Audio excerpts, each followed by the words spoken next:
आमचा दोघांचाही हा पुनर्विवाह आहे.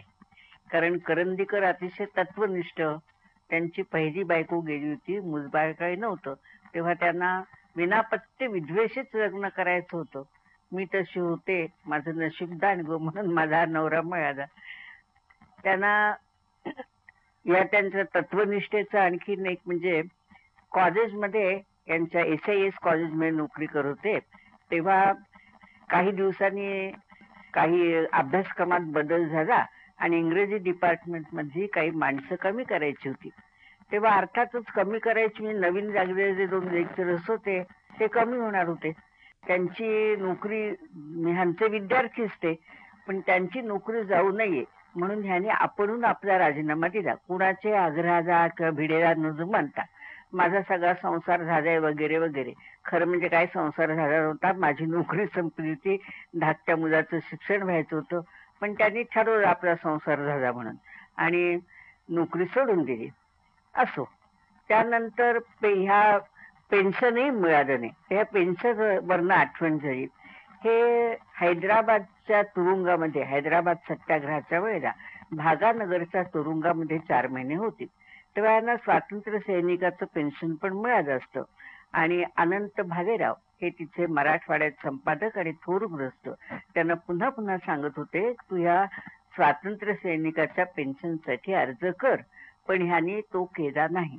त्याचं कारण म्हणजे असं की ह्यांचं म्हणणं, मी हे देशासाठी केलेली लहानशी एक फुलाची पाकळी, त्यामुळे माझं काहीच नुकसान झालं नाही.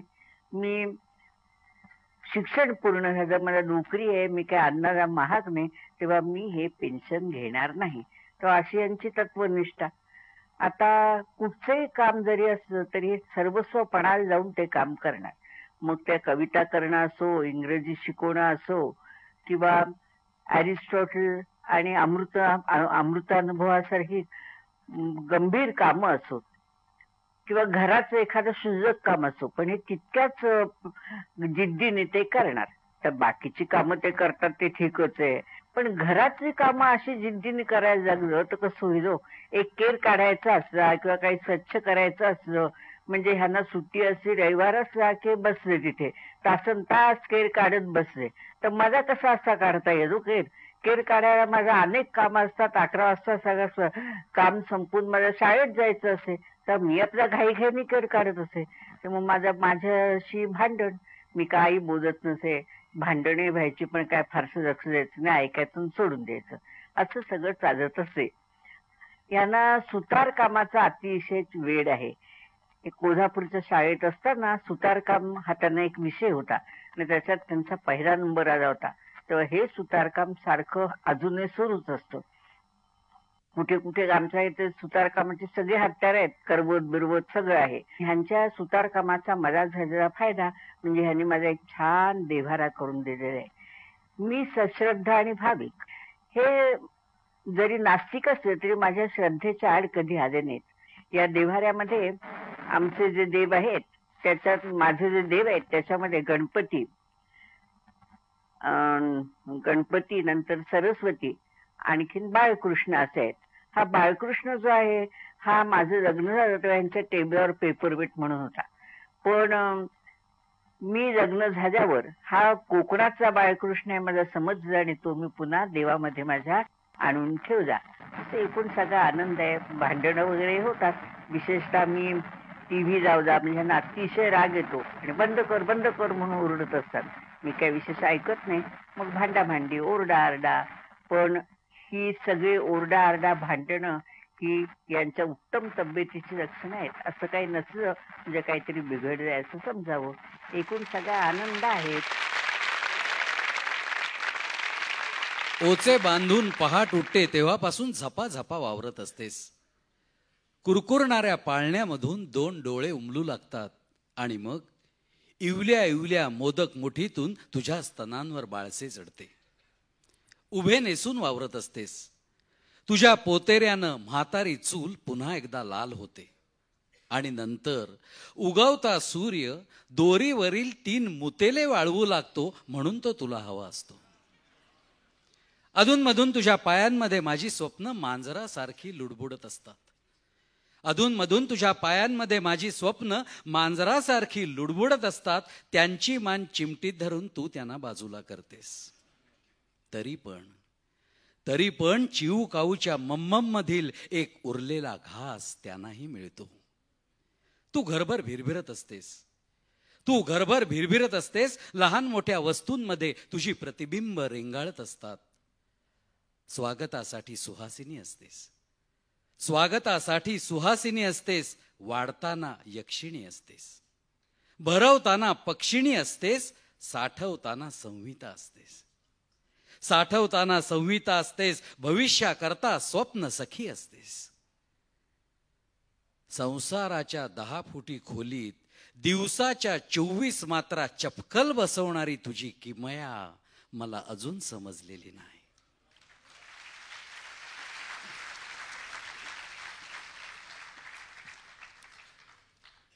हल्ली हल्ली फुलू लागल्या शेजारील सान्यांच्या पोरी.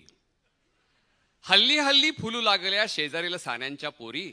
19 वर्षांच्या अभयेला येऊ लागली मध्येच घेरी. 17 वर्षांची सुलभाही हुळहुळणारे नेसे पातळ. 17 वर्षांची सुलभाही हुळहुळणारे नेसे पातळ. मध्येच होई खिन्न जराशी. मध्येच अन ओठांची चळवळ. 15 वर्षांची प्रतिमा पण बुजते पाहून पहिला जंपर. तिला न कळते काय हवे ते, तरी पाहते ती खालीवर. हल्ली हल्ली फुलू लागल्या शेजारील सान्यांच्या पोरी. हल्ली हल्ली फुलू लागल्या शेजारील सान्यांच्या पोरी. बाप लागला होऊ प्रेमळ, आई कडवट आणि करारी.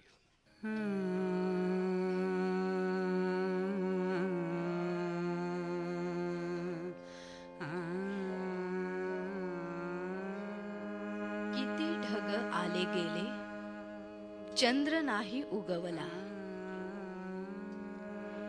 किती ढग आले गेले, चंद्र नाही उगवला. नदी काठच्या वाटेचा लागला न मुळी डोळा. वेल जाईची झुकली प्राजक्ताच्या अंगाकडे. वेल जाईची झुकली प्राजक्ताच्या अंगाकडे. वारा केळीत घुसला तिचे पान फडफडे. किती ढग आले गेले, उगवेना चंद्रबिंब. किती ढग आले गेले, उगवेना चंद्रबिंब. कशी बाई सांगू तुला, तरी रात्र ओली चिंब.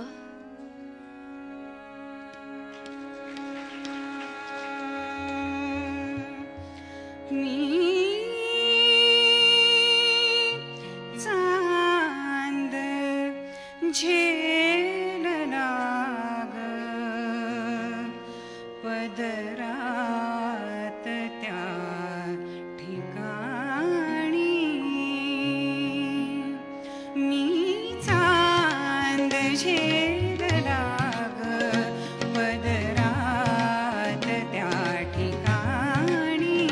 मी चांद झेलना ग पदरात त्या ठिकाणी. घे शपथ तू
त्याच्या केसात गुंतलेले आकाश सर्व त्याच्या केसात गुंतलेले डोळ्यात डोह काळा रक्तात गीतमानी डोळ्यात डोह काळा रक्तात गीतमानी डोळे मिटून त्याचा निश्वास हुंगताना डोळे मिटून त्याचा निश्वास हुंगताना मातीत मी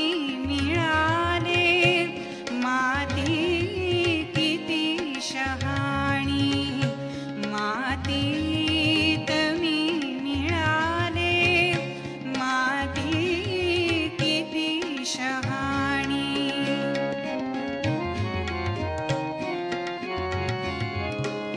पुढचे नको विचारू इतकेच सांगते मी पुढचे नको विचारू इतकेच सांगते मी चांद झेलला ग पदरात त्या ठिकाणी मी चांद झेलला ग पदरात त्या ठिकाणी घे शपथ तू गळ्याची घे शपथ तू गळ्याची सांगेन मग कहाणी मी चांद झेलला ग पदरात त्या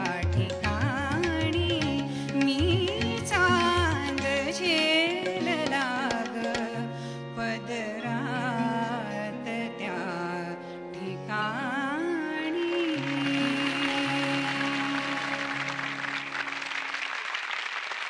मी सरांच्या अनेक रूप बघितली. एक अगदी गमतीशीर अशी आठवण आहे आणि त्यातलं गांभीर्यही लक्षात घेण्यासारखं आहे. एकदा काय झालं, ठाणा स्टेशनवरती मी गाडीसाठी उभी होते आणि दुसऱ्याच प्लॅटफॉर्मवर गाडी आली. गाडी आल्यानंतर सगळी माणसं धावायला लागली आणि मी स्वतः रूळ ओलांडण्यासाठी धावायला लागले आणि कशी कुणास ठाऊक एका दगडावरून घसरून तिथे रुळातच पडले. मग म्हटलं आता डॉक्टरकडे गेलंच पाहिजे.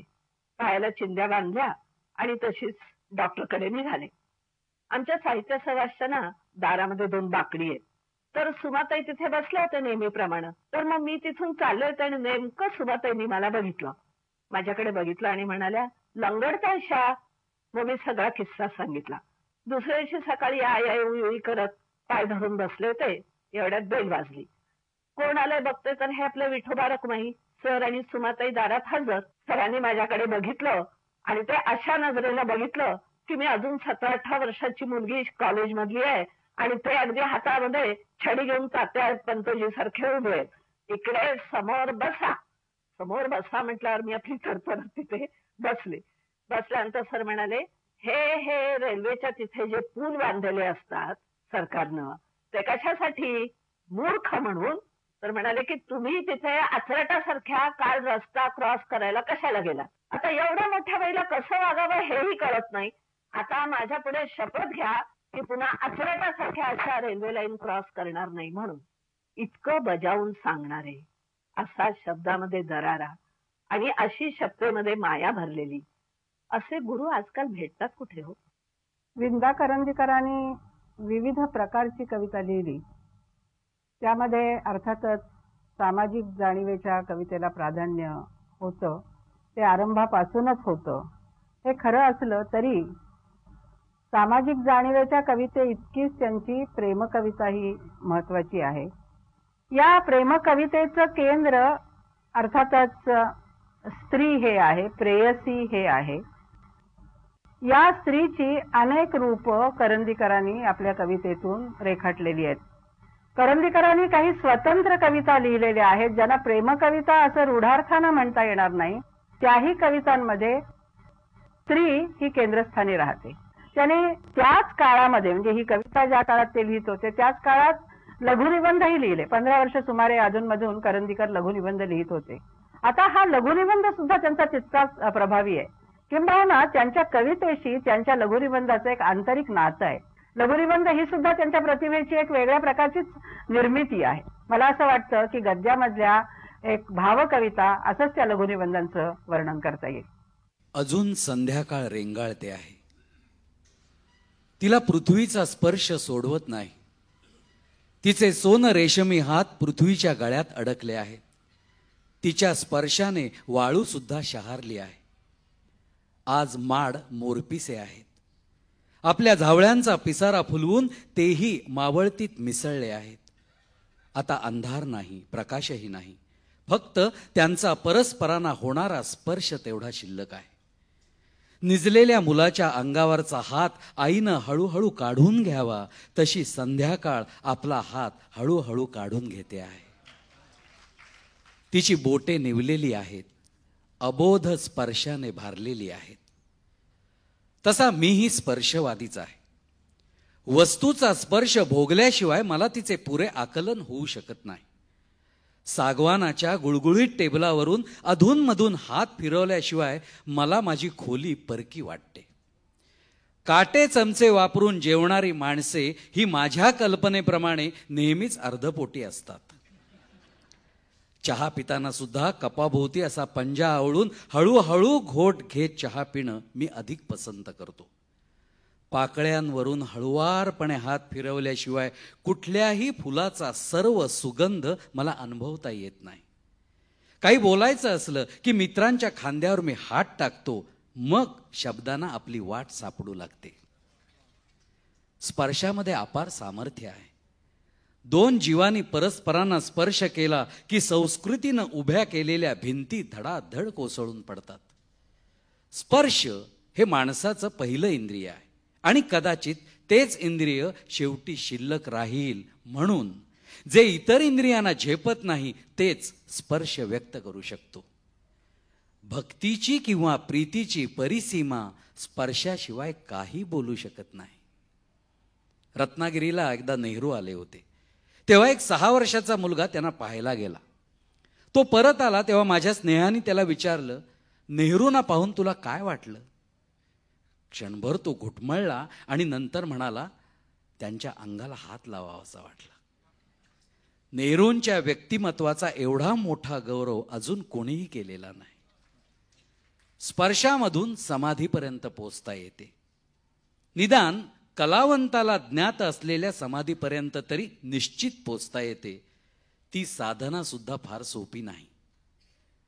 फुले दिसली की डोळे मिटावे, पानांवरून हात फिरवावे, त्यांच्या रेषांना रापत जावे, नंतर मिटलेल्या डोळ्यांवर फूल घोळवावे, त्याच स्पर्शामध्ये डोळे हरवावे. असे केल्याने काय होते? डोळ्यातील भावलीचे लग्न लागते. स्पर्शामधून समाधीपर्यंत पोचता येते. मुके होऊन मुलात जावे, जावळामधून हात फिरवावा, गुबऱ्या गुबऱ्या तळहातांचा ओठ विसरून पापा घ्यावा, नंतर किरंगळी, मिरंगळी, मध्यांगळी, देवकी आणि बापया या सर्व मंडळींची गप्पा कराव्यात. नंतर हळूहळू कोपर घाटाने खांदेगडावर जावे. शेवटी गळ्याखाली कुचकल्योन कान्यो करावे. असे केल्याने काय होते? 7 जन्मांची 7 फुलपाखरे आपल्या टकलावर येऊन बसतात.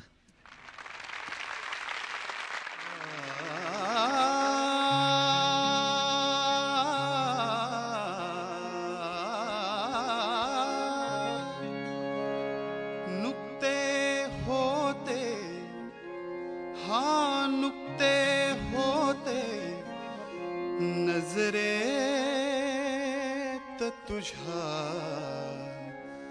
दिसू लागले अवखळ पाणी.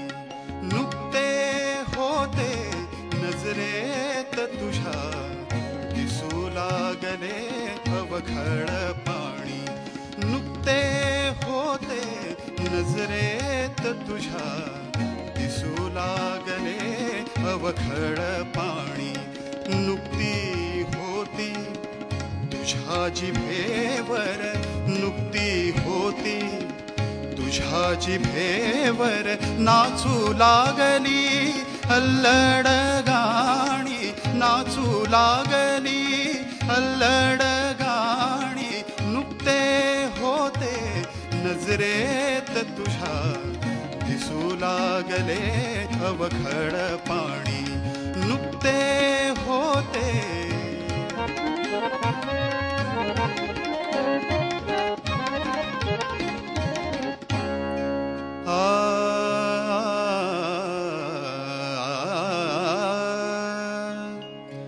नुकते होते सुरू जाहले नुकते होते सुरू जाहले लाजेचे पदराशी चाळे लाजेचे पदराशी चाळे नुकते नकळत वितळत होते नुकते नकळत वितळत होते भाव निरंकुश साधे भोळे भाव निरंकुश साधे भोळे नुकते होते नजरेत तुझ्या दिसू लागले अवखळ पाणी नुकते होते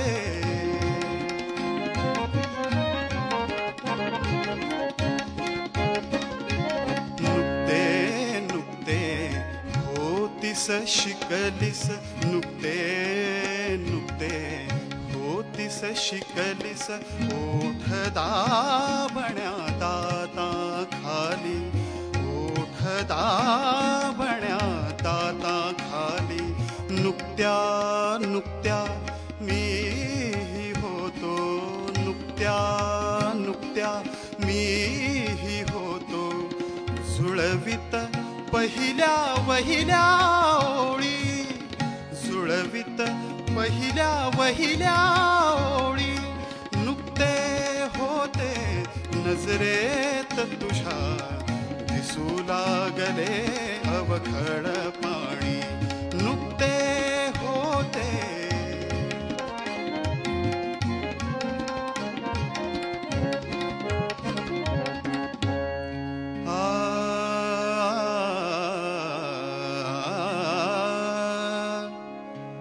पहिल्या वहिल्या त्या ओळीतील पहिल्या वहिल्या त्या ओळीतील कुणासही नच काही रुचते कुणासही नच काही रुचते आठवता पण त्या माझे मन आठवता पण त्या माझे मन मध्येच झुरते मध्येच फुलते मध्येच झुरते मध्येच फुलते नुकते होते नजरेत तुझ्या दिसू लागले अवखळ पाणी नुकती होती तुझ्या जिभेवर नुकती होती तुझ्या जिभेवर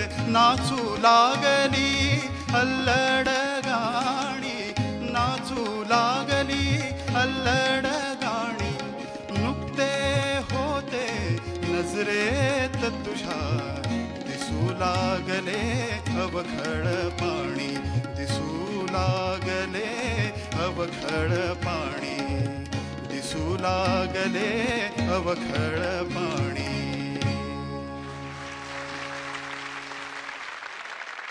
येईन बघमी चौपाटीवर टिळकांच्या पुतळ्याच्या पाशी येईन बघमी चौपाटीवर टिळकांच्या पुतळ्याच्या पाशी असे म्हणाली भांडी घाशीत समोरच्या चाळीतील काशी.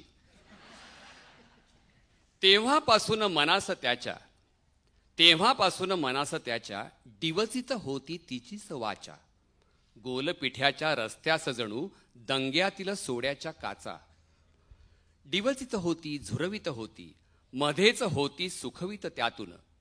पान लागले रुचकर त्याला, आज अकोळी तंबाखू विण. गुजराथ्यांची तुपाळ ताटे आज निघाली चक्क घरोघर. गुजराथ्यांची तुपाळ ताटे आज निघाली चक्क घरोघर. मीराबेनचे पातळ विरले, बड्या शेटचे फाटे धोतर. आज तयाच्या अंगामध्ये तसेच होते शिरले वारे.